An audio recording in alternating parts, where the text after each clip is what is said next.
अखेर ठाणे लोकसभेची जागा शिंदेंच्या शिवसेनेत लढणार।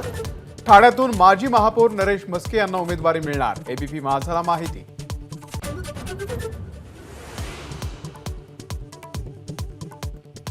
मुंबईचे माजी पोलीस आयुक्त संजय पांडे निवडणुकीच्या रिंगणामध्ये उतरण्याची शक्यता। उत्तर मध्य मुंबईमधून अपक्ष निवडणूक लढण्याच्या तयारीत संजय पांडे यांची एबीपी माझाला माहिती। माढ्यामध्ये देवेंद्र फडणवीस आणि शरद पवारांना धक्का देण्याच्या तयारीमध्ये। शरद पवारांचे निकटवर्तीय अभिजित पाटील भाजपच्या वाटेवर असल्याची चर्चा। आज अभिजित पाटील